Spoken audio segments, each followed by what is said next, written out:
Transamérica com a apresentação deste que vos fala, Eduardo Destro. O comando é do nosso grande locutor emoção, o Moura Júnior, que já vai trazendo a primeira matéria de hoje. O Brasil foi campeão da Copa América. Moura Júnior conosco aqui no Placar Transamérica. Boa tarde, Duda. Boa tarde a você que acompanha o Placar Transamérica. Estamos chegando, sempre com a permissão de Deus, de Nossa Senhora Aparecida e de Santa Sara Cali. E vamos falar da seleção brasileira. Finalmente o torcedor brasileiro teve a oportunidade de comemorar um título, e um título em casa, no Maracanã. Ontem, no Rio de Janeiro, a seleção brasileira venceu a seleção do Peru pelo placar de 3-1 e conquistou o título da Copa América 2019. No primeiro tempo, um jogo disputado, complicado para o Brasil. Até os 7 minutos, a seleção do Peru, do Guerreiro, tomava conta do jogo. Aos 14 minutos, sai o primeiro gol da partida. Uma insistência pela direita com Gabriel Jesus, o cruzamento na área e Everton Cebolinha apareceu para tocar de primeira e abrir o placar. O jogo continuou pegado, o jogo continuou complicado. Aos 28 minutos, o cruzamento da esquerda, uma boa oportunidade, mas o Brasil acabou perdendo dentro da grande área através do jogador Firmino tocando de cabeça para fora. E aí o juiz encontrou um pênalti, discutível pênalti, foi confirmar no VAR e acabou marcando a penalidade máxima para a seleção do Peru. A regra mudou, o jogador com a mão apoiada no chão, a bola toca na mão, não seria pênalti na opinião de alguns especialistas da área. Mas o árbitro acabou confirmando o pênalti que Guerreiro converteu e venceu o goleiro Alisson. Em seguida, o importante foi que o Brasil não baixou a cabeça, pelo contrário, o Brasil conseguiu sair para cima da seleção do Peru e numa insistência agora, recebendo na área, uma roubada de bola de Firmino no meio de campo e colocando Gabriel Jesus ainda no primeiro tempo, no finalzinho, para fazer Brasil 2, Peru 1. E assim terminou o primeiro tempo. Veio o segundo tempo, o jogo complicou mais ainda, com a expulsão de Gabriel Jesus no decorrer da partida. Mas o Brasil levou o favoritismo. Mesmo com um jogador a menos, o Brasil conseguiu chegar logo depois com um pênalti marcado para a seleção brasileira, com muitas reclamações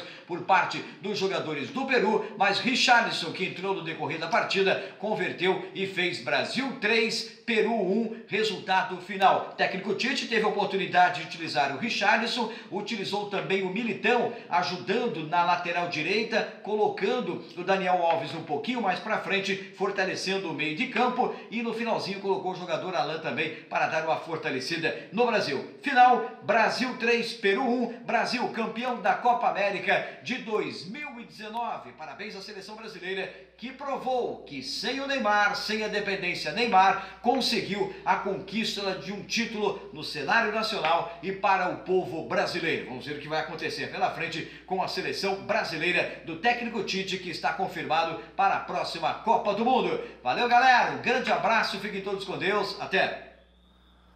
Maravilha, aí o Moura Júnior trazendo informações da conquista brasileira. Eu acho que não tem como contestar, né? O Brasil mereceu essa partida, mereceu o título, não tem muito o que contestar, Edu.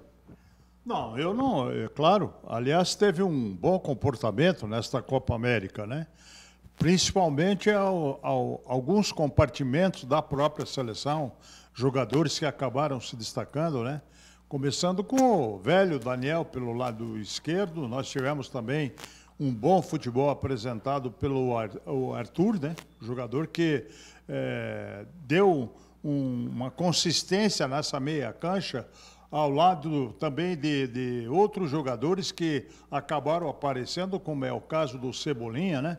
Aliás, muita gente dizendo que não foi pênalti. Para mim, existiu pênalti em cima dele. O cidadão, o peruano foi com o ombro, mas só que o detalhe foi mais para tirar o jogador da jogada, como se fosse uma jogada normal. E a seleção brasileira, sem dúvida, confirmou a sua participação nesta Copa, com merecimento consegue levantar o título.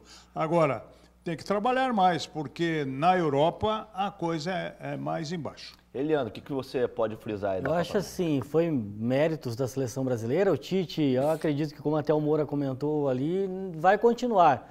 Tem todo esse mistério, independente de campeão ou não, o o Tite iria deixar a seleção brasileira, eu acho muito pouco provável. Quem vai deixar, quem já deixou foi o Silvinho e ontem o Edu Gaspar.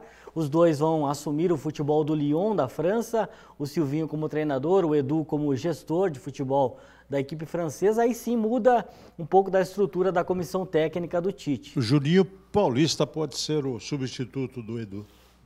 Legal, bacana. Bom nome. Bom nome. Bom nome. Um cara que tem experiência, sim, jogou. Gestor do Ituano, né? Dirigente, né? Já tem experiência aí no futebol lá com o Middlesbrough da Inglaterra, um time que ele atuou nos anos 90, enfim. Juninho, bom nome. Mas assim, dentro de campo, as minhas colocações. Marquinhos é menos zagueiro que o Miranda. Miranda é muito mais jogador que o Marquinhos. O jogador Arthur, como o Edu falou muito bem, arrumou o meio de campo. O Fernandinho já deu, né? Já deu o tempo do Fernandinho. O Arthur é um jogador jovem, um jogador de muito talento, um jogador de uma excelente saída de bola. Ele e o Casemiro formaram uma bela dupla de marcação.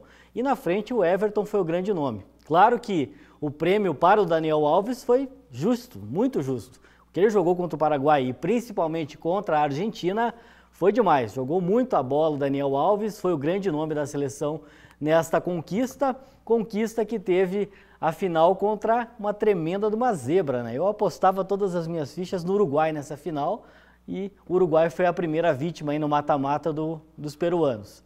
Então, conquista merecida da seleção brasileira e agora o foco tem Copa América de novo no ano que vem, né? Com certeza. E um detalhe, o Eduardo não quis ficar rico. Não quis apostar comigo. Teve Perdeu a aposta, né? Agora, eu apostado. falei, lá, na ala esquerda é a ala direita, o Daniel. Na ala esquerda, o Brasil está necessitando de gente melhor ali naquela posição. O Felipe Luiz não deu conta, o Alexandre, quando foi chamado, até que... Muito tímido, né? Muito pouco, né? Muito tímido, pouco. Né? Desenvolveu muito pouco. O Casemiro, excelente, né? Um bom jogador, mas também já em fim de carreira. Afinal, a seleção brasileira precisa ter uma nova formação, claro, e o Tite vai ter que pensar seriamente nesse sentido a partir de agora. Vamos acompanhar como é que foi a festa da torcida brasileira comemorando a conquista da Copa América. Pode rodar o BT. A torcida foi ao delírio em todo o país com o título da Copa América conquistado pelo Brasil neste domingo. Na Praça Mauá, no centro do Rio de Janeiro, a festa foi grande. Alguns comemoraram não só a taça, mas também a ausência de um jogador. Eu acho que fortaleceu demais a equipe, pelo fato do Neymar não ter entrado. Eu acho que eles não tinham uma pessoa principal, mas sim, eles sentiram que um conjunto estava forte. E eu acho que foi muito bom para o Brasil a gente ter ganhado essa Copa para fortalecer. A vitória por 3-1 sobre os peruanos no Maracanã trouxe a confiança de volta para a seleção do técnico Tite. Quando passou a Copa de 2014, a gente teve o 7-1. Tanto eu quanto o povo brasileiro, a gente ficou muito triste. Uns anos depois, para a gente ter essa oportunidade de ver o campeão sendo o Brasil no nosso país, a gente fica muito feliz. Quem sabe a vitória na Copa América não é mesmo um bom presságio para o Mundial de 2022 no Catar.